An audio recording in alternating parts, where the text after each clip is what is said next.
ఏటిగడ్డపాలెం outer ring road బ్రహ్మంగారి గుడి వద్ద Abdul alias బండను దారుణంగా కత్తితో పొడిచి రాయితో దాడి చేసి హత్య చేసిన గుర్తు తెలియని వ్యక్తులు. బంకమట్టి వీధికి చెందిన పెయింటర్ బాషా కొడుకు అబ్దుల్ ఆలియాస్ బండగా గుర్తింపు.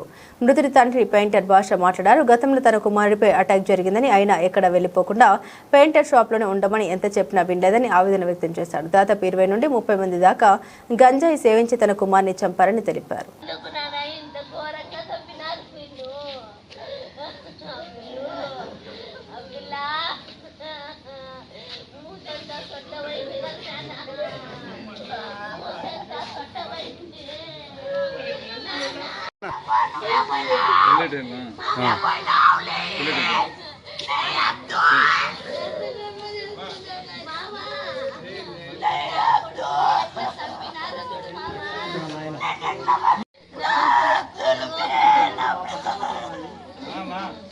నా కొడుకుని మామ పచ్చి పచ్చి చేస్తారు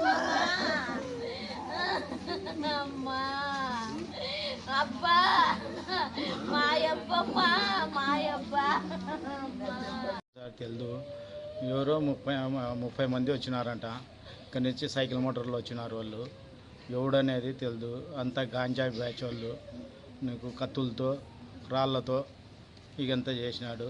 నేను దూదాకల సంఘానికి అధ్యక్షుడిని, మాజీ అధ్యక్షుడిని.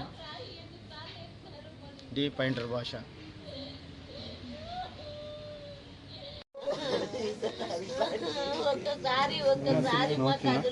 అది చిలకకు చెప్పినట్లయితే ఎంత ఘోరంగా చంపినారు ఇంత కొడుకులు. తాగి అయినా కానీ ఊరికే ఇచ్చిపెట్టింటే వాళ్ళ పిల్లలు బతుకుతాండ్రి.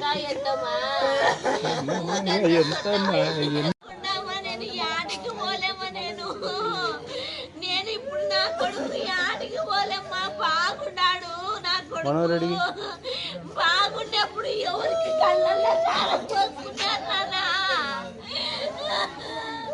నా కొడుకు.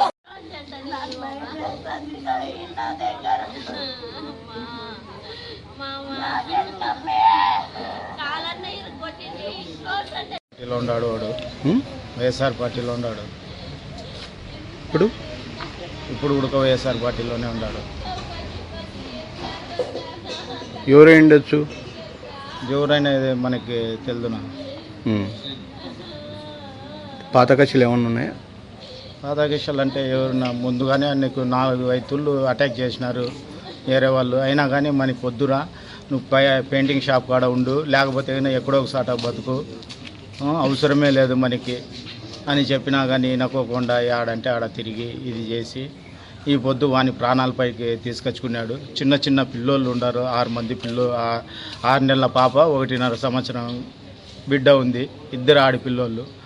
ఎంత చెప్పినా కానీ ఏంలే, పనులు చేసుకోరా, షాప్ కాడ ఉండు, రంగులంగడి కాడ అని చెప్పిన. ఎంతమంది వచ్చినారు? అది ఎంతమంది వచ్చినారు అనేది తెలుదున్న వాళ్ళు. ఒకరు 30 మంది వచ్చినారంటున్నారు, 20 మంది వచ్చినారంటున్నారు. అది క్యాటీగా తెలుదు ఏమేం కథ అనేది. ఇంకా వాళ్ళు పోలీసు వారే నీకు చేసి దయగలిసి మీరు ఎవరో అంతకులకు పట్టుకోవాలా. అది మా డిమాండ్. నీకేమవుతాడు? కొడుకు అవుతాడు. 28 సంవత్సరాలు. పేరు అబ్దుల్. ఎవరి మంది అనుమానం ఉండేది అది మనకి తెలుదు కదా. నీకు సీసీ కెమెరాలు ఫుటేజ్, సీసీ కెమెరాలు ఉన్నాయి. ఈడన్నీ సీసీ కెమెరాలు అది చూసుకొని ఎట్లా ఏం కథ అనేది తెలుస్తుంది. అంటే అప్పుడే మీకు తెలుస్తుంది కదా మీ ఎవరు వచ్చినారు ఏం కథ అని. అవునా, మనం పనుకున్నాము. నీకు పనుకుంటే ఏరే పిల్లోడు వచ్చి లేపినాడు. ఇట్లా కొడతానారనా అని చెప్పినారు. కొడతానారా అంటే ఈడికి వచ్చి చూసేళ్ళకి చంపిపోయినారు. ఎవరనేది తెలియదు. అంటే గంజాయి దాగి వచ్చినారు వాళ్ళని? అంతా గంజాయి బ్యాచ్ అంట. చెప్పలేదా మీ కొడుకు ఎప్పుడు అయినా ఇట్లా నా ఇంటికి వస్తున్నారు దాడికి అవన్నీ? అవన్నీ ఏం చెప్పలేదు. అయినా కానీ 3 తుళ్ళు 4 తుళ్ళు అట్లా జరిగింది. నీకు ఒక తూరి 18 కుట్లు పడినాయి నీకు. అయినా కానీ అవసరం లేదురా మనకి. వాళ్ళు అచ్చనంగా పెయింట్ షాప్లో కూర్చో నువ్వు అన్నా కానీ నేను కూర్చోకోకుండా ఆడంటే ఆడ తిరిగేది అట్లా చేస్తాడు. నాకు షాప్ పెట్టించిన వాళ్ళ కోసరము బాగా బతకండ్రా అని.